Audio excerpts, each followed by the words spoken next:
Before I tell you about how I traded in a greasy apron for Lamborghinis, don't forget to like this video and subscribe to our channel. If you do, you'll get a big break in the next week. My story starts out at a glamorous place you may have heard of, McDonald's. This had to be the worst day of my life. 1 week is exactly how long I worked at McDonald's before I had a complete breakdown. I worked 12-hour shifts and never got to take my breaks. It was humiliating. And today I lost that job too, but I had to do something. I had to help my mom pay the bills. I was so angry, I had to vent. So I called my best friend. I told her how Jessica, a classmate from school, had come in for the 10th time that week with an evil look on her face. I had begged Jessica to be nice, explaining that I needed the job to help my mom. She said it was cool, but I had learned that I couldn't take her at her word. When my boss turned around, Jessica took the cup of soda I had handed her and spilled it down her shirt. She screamed and pretended that I did it. Now, my friend was as angry as me, if not more. She told me if I was serious about working, she could hook me up with a job. Her parents were super rich and offered her a job as an assistant at a giant tech company. My friend was desperate to have someone else take it so that she could spend her holidays cruising around Europe. I showed up for the interview in my best outfit. A secretary told me to sit in a crowded room and wait for my name to be called and to help myself to some refreshments. I got a cup of coffee to look mature, but as soon as I turned around, a strict and powerful-looking woman appeared. She asked if I was here for the interview, and I said yes. It must be her interviewing me. I was shaking so hard that I spilled coffee all over her very expensive-looking blouse. A teenager in the corner started laughing hysterically, and the woman turned as red as a tomato and looked like she was about to explode. I tried to play it off and excused myself to the bathroom for a quick break. Well, it was longer than I expected because I accidentally locked myself in there. I freaked out and started crying. I tried to climb over the stall and ended up ripping my dress and messing up all my makeup. I still ran over to do the interview, but I looked like a circus clown. The lady didn't even ask me any questions, just said, "Thank you for coming," in the busy reception area and sent me home. I'd blown it. I was about to go beg McDonald's to take me back when I got the phone call telling me that I had got the job. Maybe this woman had a better sense of humor than she seemed, or maybe they were just desperate. Either way, I showed up to work bright and early the next morning. I showed up at the office and was directed to Mr. Heiko on the top floor. Mister? I guess that woman wasn't my boss after all. Not only that, but I wasn't working for just any boss, but the boss. The office on the top floor was huge. The hallway was filled with artwork that cost more than my house. I made it to the end of the hallway, to my new place of work. I was buzzed into the office and asked to come in. I was so nervous. I tried as hard as I could to be prepared. Let's just say nothing could have prepared me for what I was about to walk into. I walked in and saw the same teenager from the waiting room playing video games on the floor. He looked at me and got excited. I asked if I was in the right place, and he said yes. I told him that I didn't understand. His response? "You were hilarious. So you had your dad hire me because you think I was funny?" He got very insulted. "My dad? I built this company." But you're just a kid," I said. "A kid? I am 16, and I am a self-made billionaire." See, he explained how he had written the computer code for a super successful app. Now he ran the entire tech company that he started his freshman year of high school. The whole time he spoke, he talked down to me as though I was some kind of idiot. Even if I was at the top of my class and 2 years older, I had to admit that he was a genius. I asked him if he was so smart and great, why had he hired someone like me? He explained that he was in need of an assistant, and I was the only interviewee that didn't bore him to death. He gave me a tour of his office filled with video games, action figures, and soda fountains. But there was one thing that made my blood boil. There was a giant painting of Jessica hanging on the wall. "Oh, that's just a picture of my girlfriend Jessica," he said. "She comes around occasionally. You'll get the chance to meet her." I could feel my face turning red. Just looking at her made me angry. He asked if everything was okay, but before I could answer, he spoke up again. "Well, that concludes the tour. Now for your contract." I picked up the piece of paper and nearly passed out.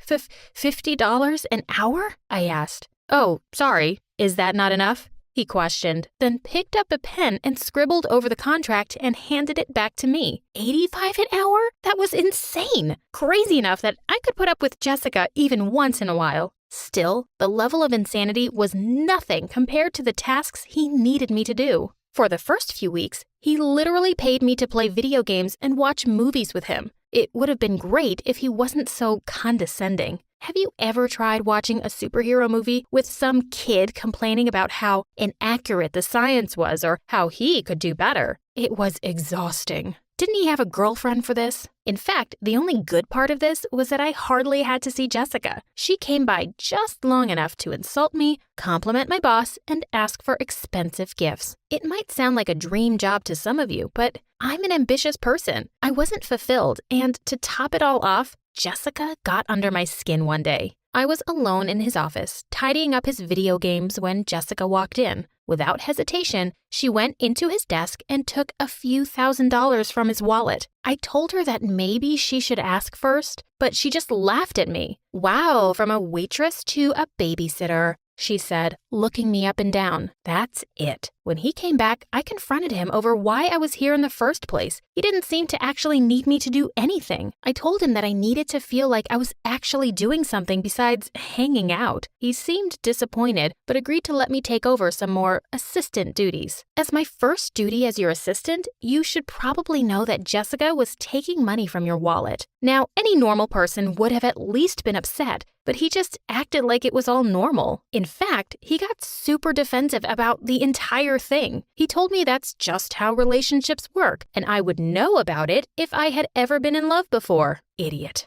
He might have been some 16-year-old genius that ran a multi-billion-dollar company, but he was a complete idiot when it came to the real world. If he wasn't such a jerk, I would almost feel bad. Almost. I knew that rich kids were sometimes delusional, but even I was surprised by some of my new duties. Like this one time, he sent me to the grocery store for a bag of M&Ms and gave me $100. Another time, he gave me $50 to pick him up a banana from the local market. What's worse is that Jessica encouraged it. She asked him for $500 to pick up milk, and he just gave it to her. When I asked her what kind of milk cost half $1,000, she told me it was organic. It was no wonder he had no idea how much groceries cost, with Jessica lying to him for extra money. I could see why she no longer needed to take on summer jobs. What was even crazier was how much the stuff he bought himself cost. His socks alone cost $400 a pair, and he just threw them out when he was done. I asked him why he didn't just wash his clothes, and he said that it was gross to rewear socks or underwear. While these moments were almost comical, his privilege made him very annoying. He didn't understand how people were homeless or stuck with debt. I don't understand why they don't just get a job. He was so arrogant and horrible. He expected everyone to do whatever he wanted just because he threw a few bucks at them. I felt like I did a lot as his assistant, but there were countless people waiting on him day and night. The closer we got, the more I realized he had no idea how to do anything himself. I will never forget the day he asked me to tie his shoes. I kind of laughed. I asked him how he didn't know how to tie his shoes. His response? I don't know. How were you stuck at McDonald's if you were so smart? That was one of the moments when I was about to walk out right then and there. The same day, I applied to about 15 jobs in the area. He pulled me in for a meeting the next day. I thought he was going to apologize for his behavior. Instead, he had told me that he had told all the CEOs of the positions I had applied to not to hire me. I was so upset. He forced me to choose between here or McDonald's. He was so lucky I was desperate for money. He knew he controlled me with it. One day, Jessica came by with a whole stack of papers and whispered something to him. He looked pretty upset, but just hugged her and came over to me. He offered me $5,000 to work for a couple of hours on my day off. It wasn't so out of the ordinary. This was the same guy who paid me $400 to test his pens and $1,000 to use my umbrella since he forgot his. Of course, I agreed. Right after dinner, I drove off to the location he gave me. I was expecting an office or something, but it was a mansion. His mansion. I was pretty excited to see the inside of it, but it almost broke my heart when I saw what I was there for. There was a cake and balloons, but just the two of us. Apparently, both of his parents had forgotten it was his birthday. and went on a trip to the Bahamas. He didn't want to be left alone, and I was his best friend. I asked him about Jessica, but he explained that she had ditched him last minute. He said it was a family emergency again, that her grandmother was in the hospital. Sad story I would feel super bad about if I hadn't checked Jessica's Instagram earlier. She was in Disneyland and wasn't even trying to hide it. She came by to drop off her homework for him to do while she went away for a week to spend time with her grandmother. Turns out, this happened every year. They had never spent a birthday or holiday together. Not only that, but he did all of her homework. I saw how she managed to keep her grades up. I don't know if I made the right decision, but I decided not to show him the photos. He was already sad enough.